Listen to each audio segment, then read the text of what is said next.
रुख कर लेते हैं शहडोल का, जहां पर 7वें रीजनल इंडस्ट्री कॉन्क्लेव का आयोजन हो रहा है। श्रीमान कमल किशोर सारडा जी, आपका भी स्वागत है, अभिनंदन है। और मेरे पास दोनों तरफ लेफ्ट राइट नरेश कुमार गोयल जी, आपका भी बहुत बहुत अभिनंदन। नरेंद्र भाई साहब का मैं मान के चलता हूँ कि वैसे तो पूरा भरा मंच है। यहाँ सम्मानीय रवि कुमार जी बैठे हैं, अनंत कुमार जी हैं, पुष्पिंदर जी है, नवीन Singh ji Toronto power limited Ahmedabad से हमारे बीच पधारे हैं। और जिस प्रकार से आपने उत्साह बढ़ाया है, मैं आपका भी अभिनंदन करता हूँ। इंद्रदेव नारायण CMD मिनरल, और पता नहीं मैं तो मान के चलता हूँ बहुत बड़ी संभावना के लिए आज यहाँ बात कर रहा हूँ। अमित कुमार मोदी जी, सांसद माननीय राजेश मिश्रा जी, इस अवसर पर सिर्फ सांसद श्रीमती हिमाद्री सिंह जी, मंच उपस्थित सभी सम्मानीय अतिथिगण, सामने हमारे माननीय विधायकगण बैठे हैं, शरद कोल जी बैठे हैं, कमल जी बैठे हैं, हमारे माननीय जिलाध्यक्ष, इस अवसर पर सारे के सारे भाई बहन बैठे हैं। थोड़ी लाइट ज़्यादा पड़ रही है, चकाचौंध हो रही है, वैसे भी शहडोल चकाचौंध हो रहा है। एक बार जोरदार अभिनंदन पूरे कार्यक्रम के लिए। यशस्वी प्रधानमंत्री श्रीमान नरेंद्र मोदी जी के नेतृत्व में हम सब का सौभाग्य है, एक बदलते दौर का भारत, जिस भारत के आधार पर अब हम आज की दृष्टि से तो बोल ही सकते हैं। जब माननीय प्रधानमंत्री जी आए 2014 में, तब भारत की आर्थिक स्थिति में पूरे देश की दुनिया के अंदर 11वें नंबर की अर्थव्यवस्था में पहचान थी और कितनी प्रकार की चुनौती थी। और आप भी देखना, कभी कभी एहसास होता है, अपने को ध्यान में आता है कि भारत की एक तरह से अंदर की जो नेचुरल उसकी शक्ति है वो तो अनंत है। और इसीलिए इकबाल ने कहा कुछ बात है कि हस्ती मिटती नहीं है हमारी, लेकिन इतना मरा नेतृत्व था 21वीं शताब्दी में। हर जगह हर कहीं समय का पालन भारत तो कर ही नहीं सकता है। औद्योगिक उत्पादन में भारत भगवान भरोसे चल रहा है, उद्योगपति धक्के खा रहे हैं। इंडस्ट्री बेल्ट छोड़ो, अपना एविएशन का मामला हो, किसी भी क्षेत्र में जाओ, रेल चल रही तो चल रही है। रेल मंत्री आएगा तो रेल अपने 2-4 अपने यहाँ अनाउंस कर दे, कोई कलकत्ता वाले खींच के ले जाएंगे, कोई बिहार वाले भाई जी आ जाएंगे। रेल का कोई सवाल ही नहीं उठता, कोई नवीनीकरण होना चाहिए, कितने प्रकार के कितने सारे सेक्टर में। लेकिन आज ये बदलते दौर में भारत ने बताया है कि आज हमारे लिए मेट्रो ट्रेन, में केवल कल्पना दे रहा हूँ भाई साहब, मेट्रो ट्रेन हमारे लिए 15 साल पहले की बात आई तो मेट्रो ऐसा लगा कि बिल्कुल आसमान फट पड़ा। लेकिन अब जब हम नगर से नगर में मेट्रो की बात कर रहे हैं तो अश्विनी वैष्णव जी ने कहा कि भाई साहब, मैं इंदौर से उज्जैन की मेट्रो की बात कर रहा था कि मेट्रो ट्रेन ले आए। लेकिन टेक्नोलॉजी और व्यवस्थाओं पे कितना बारीकी से मोदी जी काम करते हैं। केवल एक उदाहरण देना चाहूँगा, आज स्टार्टअप डे है, नव उद्यमशीलता के मित्रों के लिए जोरदार अभिनंदन करो जो हमारे अपने देश में उन्नति की। उन्होंने कहा मेट्रो ट्रेन आप लाओगे तो उसकी स्पीड अधिकतम 80 है और एक्चुअल में वो मैदान में चलती तो बहुत तेज भी चलेगी तो 60-50 से आगे नहीं जाती, और बार बार रुकती तो स्पीड उसकी एवरेज 25-30 चलेगी। लेकिन कास्ट उसकी बता नहीं सकता। और हमने कहा इंदौर उज्जैन में डालना, तो उन्होंने कहा कुछ मत करो, आप तो वंदे भारत मेट्रो हम दे देंगे आप, तो आपकी जो ब्रॉड गेज दिल्ली डली है उसी पे वो उसी प्रकार के डब्बे इंजन के साथ में इसकी स्पीड 160 गिरेगी और पैसा एक नहीं लगेगा, केवल इंजन और डब्बे रखना हमको। ये जो समझ के साथ अंतर आया, मैं ये इसलिए बता रहा हूं कि 10,000 करोड़ की हमारी पटरी डलने वाली थी इंदौर से उज्जैन में, 40 किलोमीटर की, 10,000 करोड़ की। और हमारे लिए पूरी वंदे भारत मेट्रो सब मिलाए तो 800 करोड़ की होगी, ट्रेन का भी खर्चा आ गया उसमें। लेकिन ये जो वंदे मेट्रो ने जो स्पीड पकड़ी है, मैं इसके पीछे भाव इतना बता रहा हूँ कि हर एक वो चीज में, आज मैं औद्योगिक समिट में जब बात कर रहा हूँ तो वर्तमान के दौर में एक एक उद्योगपति, मैं सच्चे अर्थों में आपको बधाई देना चाहूंगा। परमात्मा ने ये हमको जन्म दिया है, ये हमारे हाथ में नहीं, लेकिन हमारे हाथ से अगर दो लोगों का भला हो जाए तो अपना जीवन धन्य होता है, लेकिन उद्योगपति तो कई कई परिवार का भला करते हैं। मैं आपको बधाई देता हूं, आपका अभिनंदन करता हूं। सच्चे अर्थों में दो रोटी खाने के लिए तो परमात्मा ने सबको अपना पेट दिया, लेकिन अपने लिए जिए तो क्या जिए जमाने के लिए तो आनंद है। आज के इस दौर में इसी बात की आवश्यकता है। हमारे लिए वेद वाक्य है, सर्वे भवन्तु सुखिनः सर्वे सन्तु निरामया। ये केवल बोलने के लिए नहीं है। सब सुखी कैसे हो सकते हैं, सबका भला कैसे हो सकता है, जब हम अपनी अपनी भूमिका सच्चे अर्थों में निभाते जाएं, हम अपने अपने काम को सच्चे अर्थों में करते जाएं।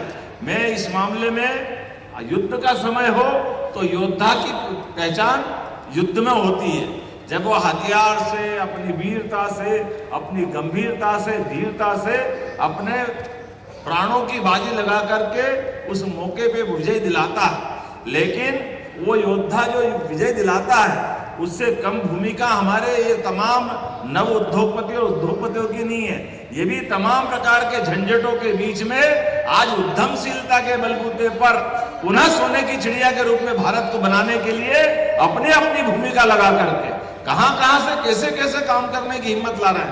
ताली बजाओ तो जरा जोरदार तरीके से बजाओ आगे। ये बात सही है कि आज हमारे बीच में से कोई अहमदाबाद से यहाँ कोल भंडार है और आपने कहा कि अपना अगर विद्युत के क्षेत्र में आना चाहते हैं तो उसमें कितना अच्छी बात कि हमारा भविष्य बिना बिजली के कुछ संभव नहीं, और बिजली का महत्व कितने प्रकार से। लेकिन अभी हमने, आपने भी देखा होगा, हमारा प्रयोग हमने अपने इन्वेस्टर समिट का तरीका लगाया कि एक लाइन से हमारे हेवी इंडस्ट्री है, आजकल तो एमएसएमई भी उनके पास है, उनके पीएस ने हमारी सभी विभाग की पॉलिसियों पे अपना प्रेजेंटेशन दिया।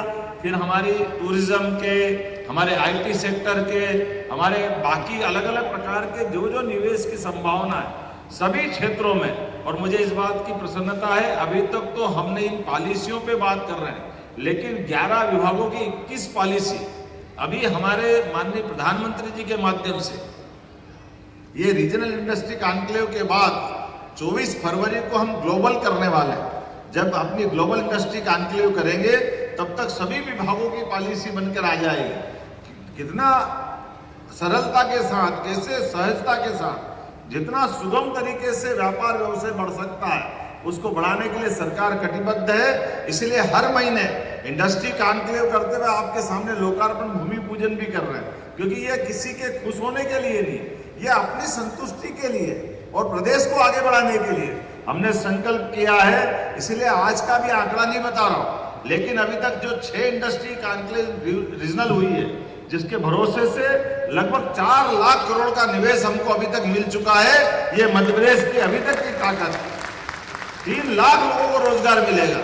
जैसे अभी माननीय सारदा जी बता रहे थे, माननीय गोयल साहब बता रहे थे, वाकई ये थोड़ी हमारी कमी है, थोड़ा अटकता भी है, लेकिन भारत का आदमी पुरुषार्थी है, और भारत का आदमी पुरुषार्थी होने के नाते से वो तो आग में भी बाग लगाना जानता है। उसकी अपनी क्षमता योग्यता के बलबूते पर जो काम करे वो अच्छे से कर सकता है। और ऐसे में हमारे लिए जब मौका सरकार का मतलब ही है कि सरकार सभी प्रकार की व्यवस्थाओं में सहभाग भी करे, सहयोग भी करे और उद्योगपति की इज्जत भी करे।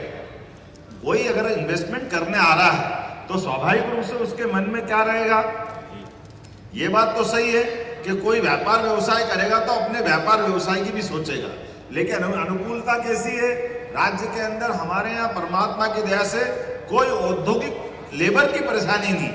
यहाँ कोई लेबर इंडस्ट्री के माध्यम से कभी कोई लेबर की इस तरह के व्यवहार ही नहीं है जो बाकी जगह है। इसी प्रकार से हमारी इन्वेस्टमेंट की पॉलिसी भी कैसी है, जरा टूरिज्म के सेक्टर में अभी तो आप बताइए, होटल भी डालना है अगर आपको 100 करोड़ की, तो 100 करोड़ की होटल के माध्यम से 40 करोड़ तो हम एक झटके में आपको लाभ देने वाले हैं कि हमारे यहाँ अगर इन्वेस्टमेंट कर रहे हो तो हम आपको 40 करोड़ का लाभ दे रहे हैं, क्योंकि होटल से आपका अकेला का भला नहीं हो रहा है।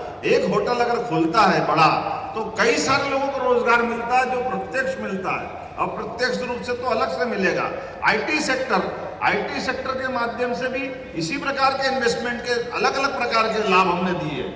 इतना ही नहीं, अभी तो हमने रेडीमेड गारमेंट्स से लेकर के जो कई प्रकार के रोजगार परक इंडस्ट्रियां हैं, इनके मामले में तो 200% तक हम अपनी इन्वेस्टमेंट करने वाले व्यक्ति को मदद दे रहे हैं। बिजली, पानी, सड़क, इसके अलावा लेबर भी, अगर एक लेबर 4000 लेबर की इंडस्ट्री डालेंगे तो रेडीमेड गारमेंट्स में 5000 रुपया प्रति लेबर इंसेंटिव 10 साल तक मध्य प्रदेश सरकार देने वाली है।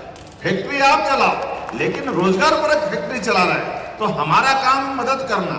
इसके पीछे भावी इतना है कि हमारी ये बड़ी आबादी और हर क्षमता के साथ, योग्यता के साथ मध्य प्रदेश के एक एक युवा को, एक एक गरीब आदमी को, जिसकी जैसी क्षमता योग्यता है, जो टैलेंटेड है उनको भी, जो स्किल्ड हम टैलेंट उनका अपना निखार करके ट्रेनिंग कराना चाहते हैं, तो सब प्रकार के ट्रेनिंग देने वाले इंस्टीट्यूट को भी बढ़ावा दे रहे हैं। अर्थात हमारे लिए परमात्मा की दया से ये 9 करोड़ का परिवार, जिसके आधार पर मध्य प्रदेश में हमने संकल्प किया है, आने वाले 5 साल में हमारी जीडीपी डबल करने वाले हैं।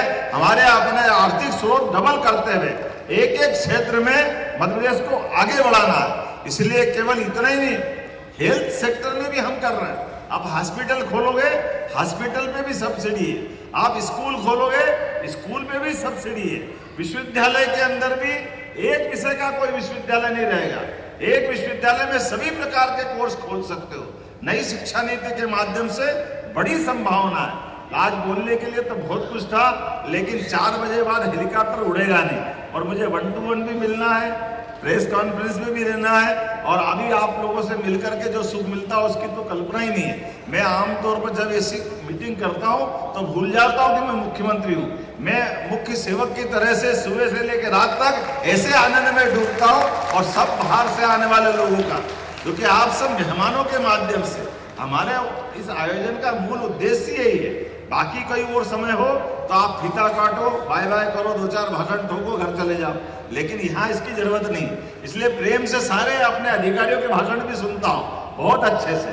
मौका पड़ता तो अपने सारे उद्योगपति भी अपने विचार व्यक्त करें, क्योंकि जब हम ये विश्वास कायम करेंगे कि खाली करने के लिए नहीं कर रहे हैं, कर कुछ पाने के लिए कर रहे हैं, और कुछ पाने में मध्य प्रदेश का भी भला होगा, इन्वेस्टमेंट करने वाले वो भी अपनी इंडस्ट्री सफलता से चलाए।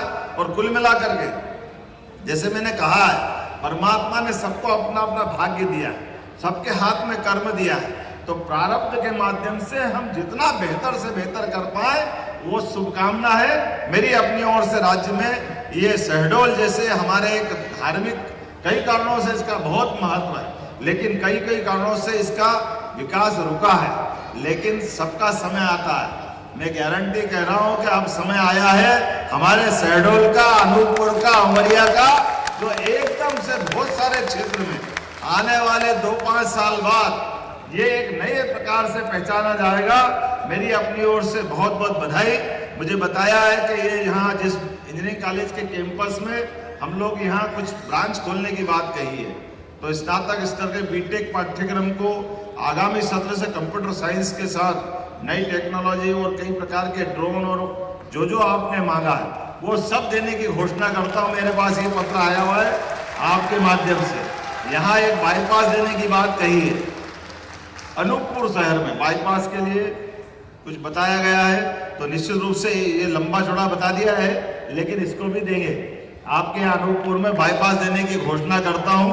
और इसके अलावा भी विकास के काम के मामले में तो हमारी सरकार ने तय किया है, ऐसे किसी मामले में हमारे लिए जब विकास की बात करते तो विकास का मतलब केवल भौतिक अधोसंरचना नहीं, जीवन में सभी लोगों का भला हो। इसलिए 4 मिशन जो माननीय मोदी जी ने 4 जातियां बताई, वो गरीब, युवा, महिला और किसान, चारों सेक्टर में हम बराबरी से काम कर रहे हैं, मिशन मोड में काम कर रहे हैं, और परमात्मा करेगा निश्चित रूप से यश मिलेगा।